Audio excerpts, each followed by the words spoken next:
Okay, hi everybody. Can you hear me okay? I think so. All right. So I'm a little bit speechless right now after hearing Butch's remarks, and I have to say this feels like part of our historic moment. For Butch to be talking about Annie Young is pretty amazing because Annie Young connects us. Annie Young was something of a mentor and was definitely a role model for me when I first met her. I think it was in 2012, and she was the exemplary Green Party public servant who really showed what it meant to be serving the community. She was the commissioner of parks for Minneapolis and an amazing public servant.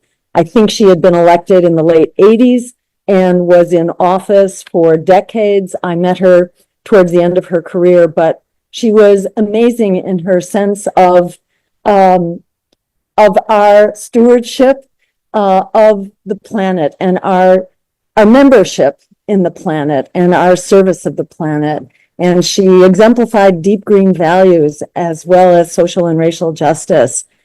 And it's so ironic and astonishing, and it seems so right that in meeting Butch, we had all these things in common, and that Annie was effectively his second mother. So it completes the circle. It connects the dots. In the same way, I have to say that bringing Butch into this campaign connects us with a very deep history.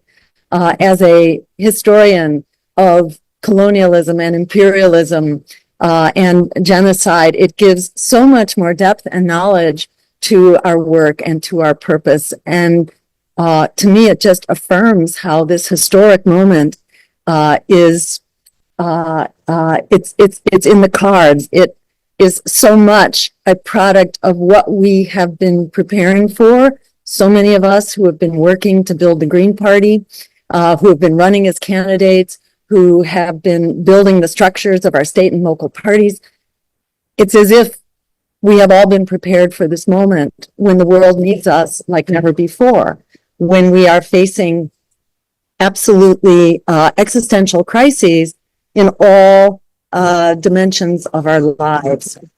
So I just want to say that I'm kind of getting goosebumps repeatedly now in these conversations that we are having with the party and with Butch now as part of our team. It feels like we have been deepened, we've been broadened, and that we are now truly at a breakthrough moment, a breakthrough in terms of our effectiveness as a movement, in the size of our movement, in reaching critical mass, in reaching critical understanding. What we are offering now to the body politic is totally unprecedented, deep, wise, and so urgently needed as we face this crisis, these converging crises of endless war and genocide abroad, and the crisis here at home, the crisis of crushing inequality, of climate collapse, and the war on our democracy. So it just feels so right, so just, so exciting, and so absolutely unstoppable as so many movements come together. We are the only campaign which is anti-genocide, anti-war, pro-worker, climate emergency. We're the only such campaign that already has a majority of electoral votes and which is on track now to be on the ballot for most voters across the country. So we actually have critical mass to truly challenge empire and to truly replace this illegitimate and criminal political leadership that we are currently challenging. And it's no surprise that the mainstream media and the other institutions of communications are suppressing us.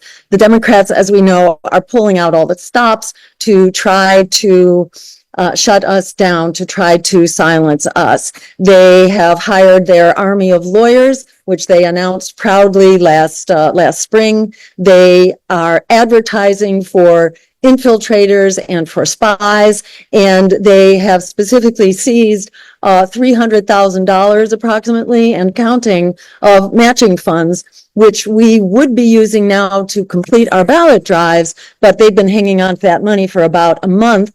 So we have been pushing very hard, and we are grateful to all the support that is helping us achieve those ballot drives, the volunteers and the contributions, because it takes dollars as well as bodies to do this. So they are quaking in their boots. Empire knows that its days are numbered because we are rising up and we are unstoppable together, and we are offering specifically what the American people are desperate for. And we are, as Americans, we are facing crisis in virtually every dimension of our lives, these converging existential crises. The need for change has never been so urgent, and the possibility of that change has never been so clear and present and within our reach.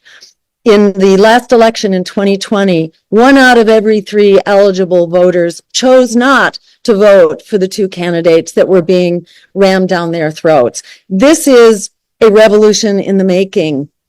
Who is it that does not vote? In large measure, it is people of low income, people of color, and youth. So this is exactly, the people that we are speaking to, who our agenda represents. So the possibility is very much there for us not only to run strong, for us to break the mold, for us to break the duopoly, but even for us to prevail and to even win the White House. And no one should tell any of us that that is not possible. This is absolutely possible. Remember, there will be 3 pro-war, pro-genocide candidates on the ballot. We will be the one campaign which is anti-genocide, anti-war, pro-worker, pro-youth, pro-healthcare as a human right, pro-rent control, pro-climate action, emergency action, Green New Deal, etc. There are so many movements that are begging for representation right now, and we represent the movements of justice really across the board. So there really is a possibility for us to unify those who have not sought fit to vote before. And I must note that as we go across the country, as this campaign rolls out, it is unbelievably moving to see people's response to a real politics of integrity, a real politics that reflects everyday people. When we start out and we have these town hall meetings, they become very much like bonding sessions, like community building sessions. People are bringing their hearts on their sleeves, feeling really distraught about the state of our nation and the state of our communities and the state of our lives. And people are regularly in tears expressing their distress at the state of our world and the feeling of disempowerment and the feeling of actual joy that we are discovering each other as a community, discovering our numbers, discovering our strength, discovering the power of our wisdom and our vision together. So I just want to reaffirm that this campaign is not a hypothetical. It is not tilting at windmills. It is not some quixotic concept. This is real. And that when you have 3 pro-genocide candidates that will be splitting the pro-genocide, pro-war vote, and then a 4th, which is anti-war and anti-genocide and pro-worker, you can actually see a 4-way split in the vote. This is possible. In a 4-way split, a vote can be won with as little as 26% of the vote. So I just really want to remind people that that do not accept, do not even listen to the voices that tell you that this is hopeless or that we are powerless, or that we are spoilers. No, quite to the contrary. We really are a voice for the people and a vehicle for this moment of revolution that we are truly in, that people have been begging for.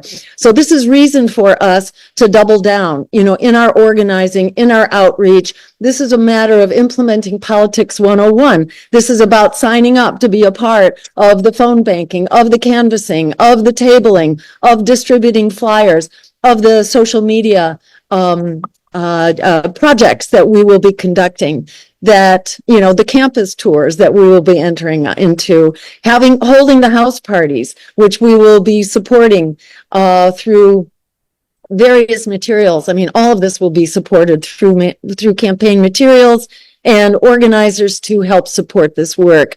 This movement is really in our hands. This moment is in our hands. And I can't stress to people enough about the unlimited possibilities that we are facing at this moment. A few words about, what we are fighting back against. As you know, we are facing existential crisis in virtually every dimension of our lives. Over 60% of Americans are living paycheck to paycheck.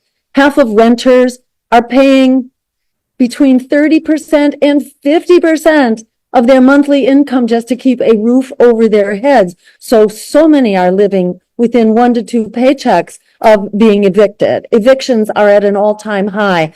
Homelessness is at an all-time high. And those without homes now are being criminalized even for attempting to sleep in public when they do not have a home.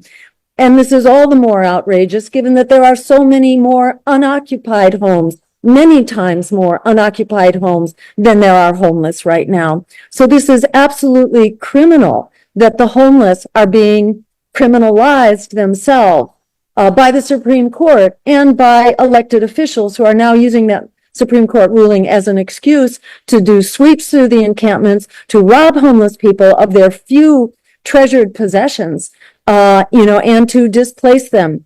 It is hard enough being homeless. It is a threat to one's health and even to one's life to become homeless. And now for that to have criminalization added on top of that is absolutely unthinkable. This is one of the many outrages that we are fighting. We are fighting the fact that millions upon millions, 44 million in fact, young people and not so young people are locked into student debt, which should be abolished, which Joe Biden ran on the promise of abolishing and which he barely scraped the surface of. We can abolish medical debt. Half of young people describe themselves as homeless about the future because of the climate crisis, because of the economic crisis, because of the housing crisis, because young people have been denied the ability to have a family and to be able to support that family with decent jobs, and our jobs are in fact becoming increasingly incapable. Basically, our low income are not even a livable wage. People are below the income. It's approximately, I think, 30% of workers now are below the minimum income that they need just barely to survive. The environmental crisis, as many have mentioned today, is accelerating over the cliff. A recent study showed something like 60,000 people in the EU died from heat waves last summer alone. We don't have the figures in the United States because who's counting? People do not want to count, but you can be sure if 60,000 have died in Europe, that the numbers are comparable here. We're looking at millions of acres that are now burning in wildfires that are currently out of control this summer already. We're looking at a drought in the Colorado River, which just so happens to feed the California agriculture system, supplying half of the fruits and vegetables for this country. It is accepted science across the board that the Colorado River is within 1 to 2 years of shutting down. So if we think we have seen food inflation, get ready because it is about to go through the roof. Wildlife populations have declined by 70% over the last 50 years. Anybody who has their eyes open in any way knows that we are a part of the web of biodiversity. As that web goes down, we are going down with it. So we have indeed a climate emergency. Before I come to the solution for that, which is also within our reach, I want to mention the companion to the desperate state of affairs here in this country is, of course, the militarism and the empire that the U.S. Pretends to be. Yes, we are an empire because we are the dominant military force, but we are an empire on its last legs, in its last moment, looking at its last days. And this empire is doubling down.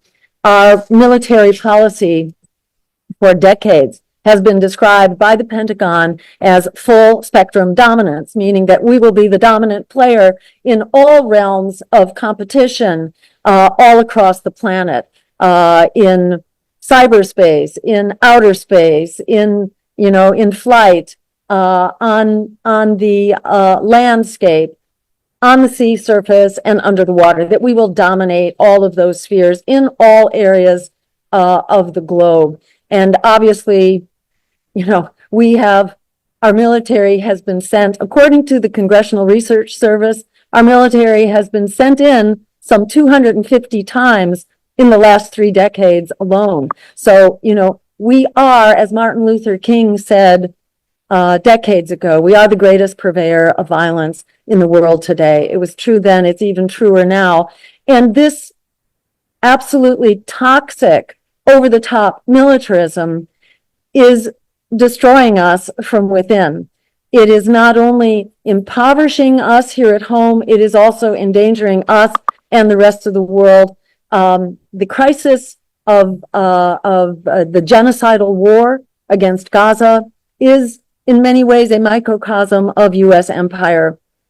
And to fix the crisis in Gaza, we must also address the empire. There's no way to definitively fix this crisis without also addressing empire. As Ronald Reagan, Secretary of Defense, said back in the mid-'80s, Israel is the unsinkable battleship for the U.S. in the Middle East. And this notion that the U.S. should be, working on some 800 bases all over the globe in order to control the world's resources, this is absolutely unsustainable. We are no longer the world's dominant economic power, and for us to attempt to be the world's dominant military power is absolutely, disastrous. This is suicidal for the U.S. empire and homicidal for the rest of the world. And we are seeing these conflicts now go marching relentlessly towards nuclear conflict, both in the Middle East, not only that the U.S. has nukes, Israel has nukes, Iran is networked with Russia, who has recently, supported Iran and sending more armaments to Iran. China has done the same thing. I don't know that they're arming Iran right now, but they've expressed solidarity with Iran.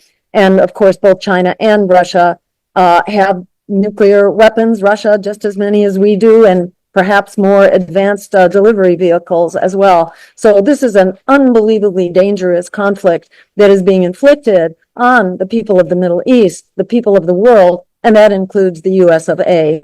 It's very important and rarely mentioned that any nuclear conflict is basically global. You cannot have a localized nuclear conflict. Even if the detonations are local, the consequences are global. It doesn't take an exchange of very many nuclear weapons to trigger nuclear winter. Just one nuclear-armed submarine, and the U.S. has 14 of them. Russia has, I think, about a comparable number. But just one of these, one of our 14 assembly of nuclear-armed submarines, one alone contains 5,000 Hiroshima bombs, the equivalent.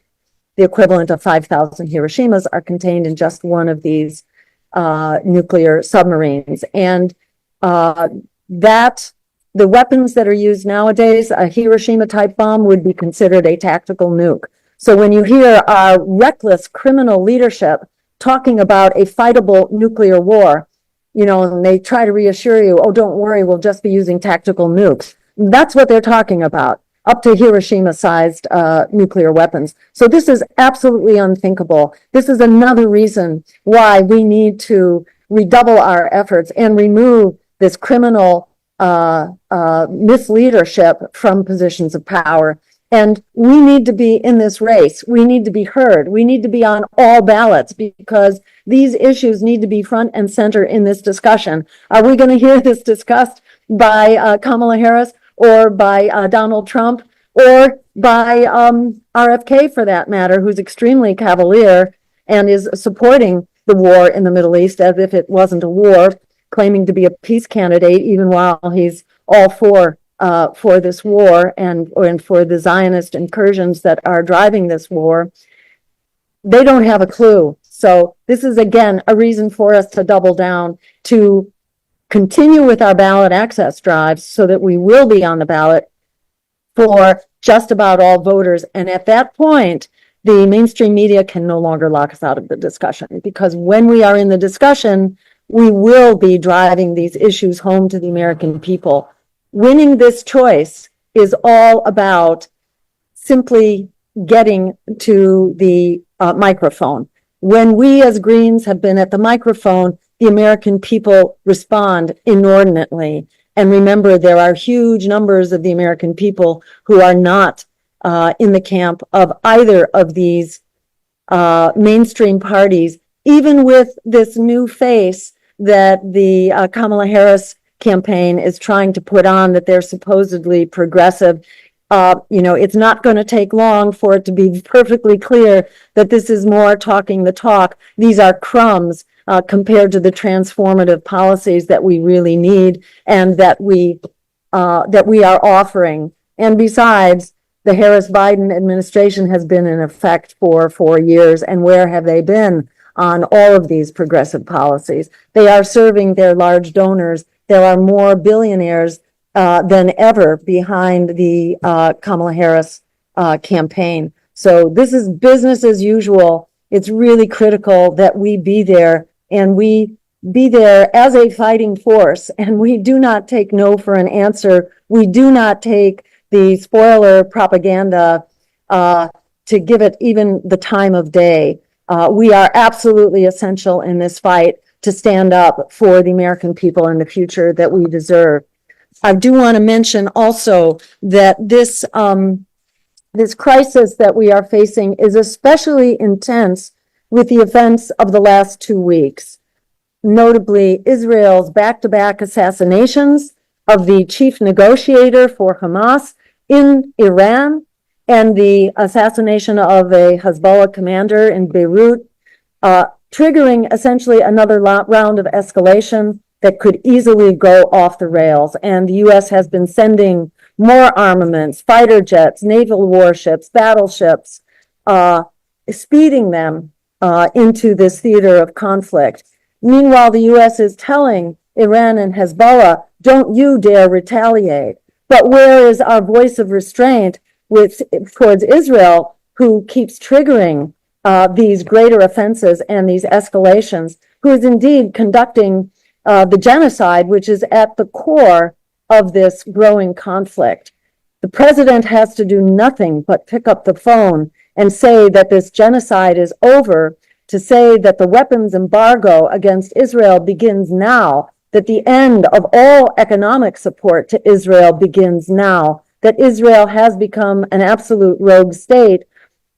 But Israel doesn't do this alone. Israel is simply a surrogate for the U.S. here. Israel is completely powerless to conduct this genocide without us. And that's where we come in and the American people come in. And remember that we are 68% of the American people who are demanding an immediate end to this genocide, an end to this war, an end to the occupation, to the ethnic cleansing from the get-go. So we can solve this immediately. This need not be an escalation towards nuclear war or towards a global conflagration. We have the power to solve this right now simply by being there to speak up for the American people and the people of the world who all see eye to eye. It is only the U.S. Congress and the U.S. White House,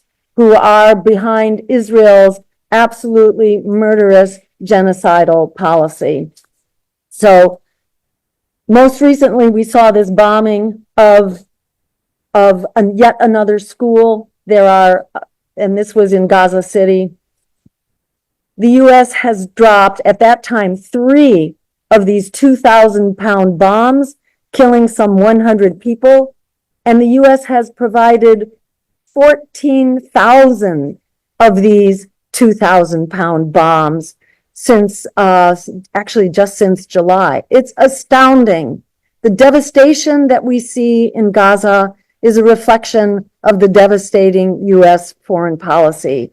This blood is on our hands. This is an opportunity for us to stand up with the backing of the American people to say that the murder, the torture, the endless genocide stops here, and it stops now. In the face, it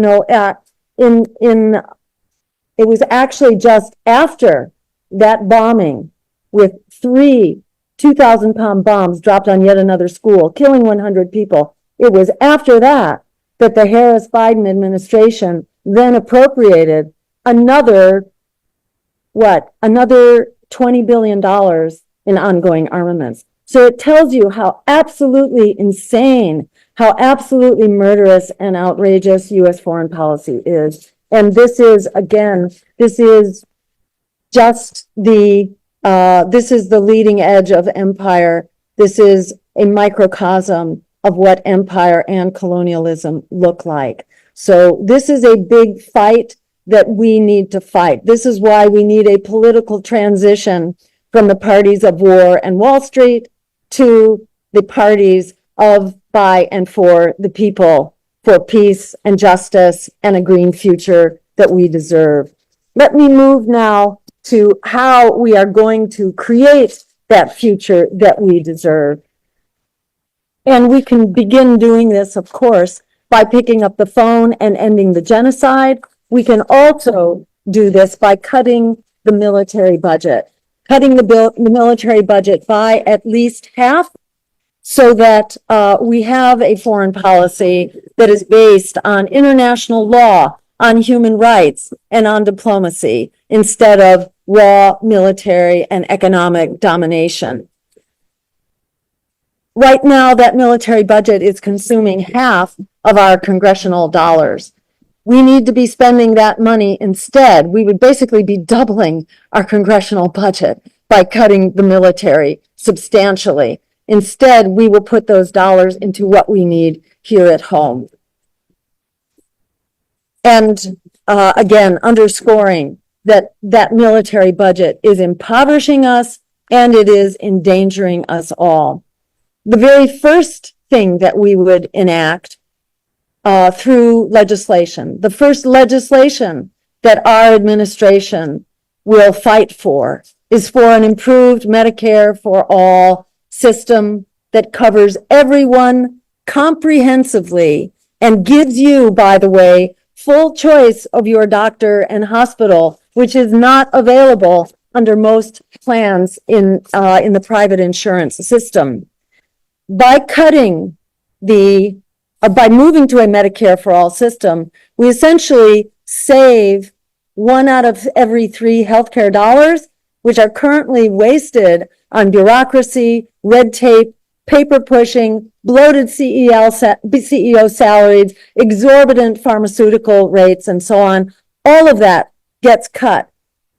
We save 1 out of every 3 healthcare dollars, which amounts to essentially $500 billion a year that goes back into our budget to spend on the things that we need. At the same time that we are covering everyone, your healthcare from head to toe, from cradle to grave, your mental health care, your reproductive health care, which is between you and your healthcare provider, no one else, your dental care, your eyeglasses, your hearing aid, etc. Everything will be covered in this system, and still we save $500 billion a year for just cutting out the red tape and the bureaucracy. We will also push back on the housing crisis. And it's not rocket science to do this. Instead of having housing for greatest profits, we will have housing as a right, as a human right for everyone. Everyone has a right to affordable housing, and half of Americans right now are really struggling for housing that they can securely hold on to. For starters, we need national rent control now. We need to stop this constant acceleration of the costs of housing. So we need to freeze the costs where they are. We need a tenant bill of rights so that you cannot be evicted simply because your landlord wants to throw you out, remodel, and raise the cost of housing. That's essentially gentrification in a nutshell. And by through a tenant bill of rights and rent control, we basically stop gentrification in its tracks. We will also end the takeover of private equity over our housing supply. Private equity, which is buying up millions of units of housing. Instead, we will be building millions of units of social housing, quality, mixed income housing, that you don't lose your residency simply when you get a better job and your income comes back up, because we will be providing good jobs as well. So this is permanent, high quality, affordable housing as so-called social housing or public housing. Our public housing has deteriorated in this country because under Bill Clinton's administration, a law was passed, the so-called Fair Cloth Amendment, which was anything but fair, that basically stopped any investments in public housing. So that housing has been privatized, it has deteriorated, it hasn't kept pace with the times. So we will repeal the Fair Cloth legislation and start investing in housing as a public good.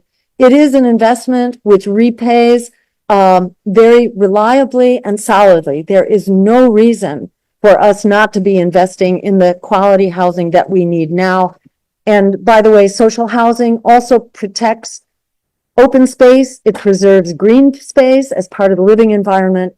And it also is built in conjunction with public transportation, which is renewably powered. So we bypass all the traffic and the gridlock and the pollution that normally comes with building the housing that we need, especially concentrated housing, which we badly need as well to be at transit hubs and to be able to provide the quantity of housing that we need.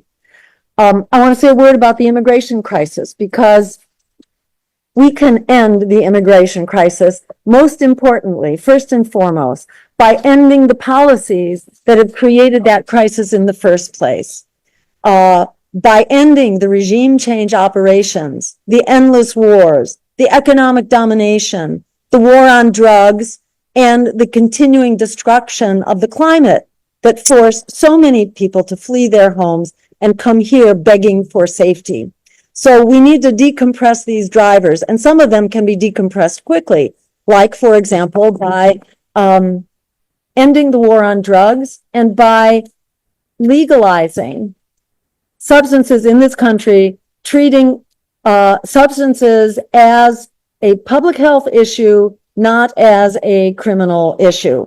And that includes granting amnesty to those who've been jailed for nonviolent possession and use of various substances. The hundreds of thousands of people who are in jail need to be released from jail for what needs to be treated as a public health problem, no longer a criminal problem. And instead of wasting billions of dollars on a border wall that doesn't work, which is deadly for people, deadly for wildlife, and destructive to the environment, instead we will provide an infrastructure for screening and providing permits so that migrants can get to work and become an asset to their communities. Migrants not only pay their way, they make our communities more safe, more secure, and more prosperous. And we will stand up to the demonization and the xenophobia and the immigrant bashing that both parties are engaging in right now, we will instead combat their mythology with the actual truth that, in fact, immigrants lower our crime rate. They don't raise it, that immigrants are not the source of the drugs that are crossing the border. That is white, generally Caucasian Americans that are doing that, not migrants. And that migrants actually contribute and build our economies. One study suggested that migrants will contribute another $7 trillion of economic development to our economy in this country over the coming decade. So we have every reason to be proud and grateful to migrants and apologetic for having displaced them in the first place. And we need to act on that by ending that displacement that is driving the migrant crisis. We will also fight the climate crisis with a Green New Deal on an emergency basis. On day one, we will declare the climate emergency. In doing so, we actually then unleash over $500 billion a year in emergency funding to begin creating the jobs to develop our economy. This is not a question of jobs versus the environment. This is a matter of linking jobs with the environment and creating good union jobs, good paying jobs to create an emergency transition that will eliminate fossil fuels in the next decade. You know, when our Green New Deal was dumbed down and parroted by the Democratic Party, they took out the elimination of fossil fuels. They continued the mythology of Barack Obama that this is kind of an all of the above situation. All of the above doesn't solve the climate crisis. You can't solve the climate crisis by expanding both fossil fuels and renewables. You have to quickly phase out the fossil fuels. That's what nature cares about. People care about renewables, but the climate cares about the fossil fuels. So we need to eliminate the fossil fuels quickly. And as we do that, we are creating the jobs to transition us to green energy, green food production with sustainable agriculture, green transportation, and green housing, as I alluded to with the social housing, which, by the way, would be environmentally sound and renewably powered as well. We can also cancel student debt and medical debt and begin a reparations program to repay the debt that we've owed for 400 years of slavery, segregation, and discrimination, which has robbed African Americans of income, opportunity, housing, and generational wealth. We will respect Indigenous rights, and Indigenous sovereignty, and we will honor treaties and restore tribal lands and bring the U.S. into compliance with the UN Declaration of the Rights of Indigenous People. And they'll say, of course, well, how are you going to pay for it? To which we say, no problem. This is not rocket science. We pay for these programs through health savings, through Medicare for All, where, remember, we are cutting 1 out of every 3 healthcare dollars, saving $500 billion a year across the board, through cutting the military budget in half, by taxing the rich and reviving a productive economy instead of the dead-end financialized economy that we are currently saddled with. So I'm going to conclude just by saying we are the one unifying voice. We are the one voice that is of, by, and for the people in this election. We are the ones that we have been waiting for, that America has been waiting for. We have enormous power to build in this election and to potentially win the office, or at least win the day, by establishing a front that will be here to fight for the long haul, for the future that we deserve. As Frederick Douglass said, power concedes nothing without a demand. It never has and it never will. We are that demand. As Alice Walker said, the biggest way people give up power is by not knowing we have it to start with. We have that power. When you put together the 68% of Americans who want an immediate ceasefire and a diplomatic solution to the Gaza genocide immediately, when you add the 1 out of every 2 Americans who are struggling to keep a roof over their heads, when you add the 44 million Americans locked into student debt, the 100 million locked into medical debt, we have not only a quorum, we have not only a majority, we have an unstoppable movement to change the direction of our political process, to break the duopoly, and to be here as a force, not just a contender, but as a truly representative and prevailing force for the future that we deserve, the future that would bring an America and a world that works for all of us. Together, we are unstoppable. Thank you all so much for making this happen, for being here today. And I am so honored to have your nomination and to be officially your candidate, and for us to be working together across the country for this transformation whose time has come. Thank you all so very much.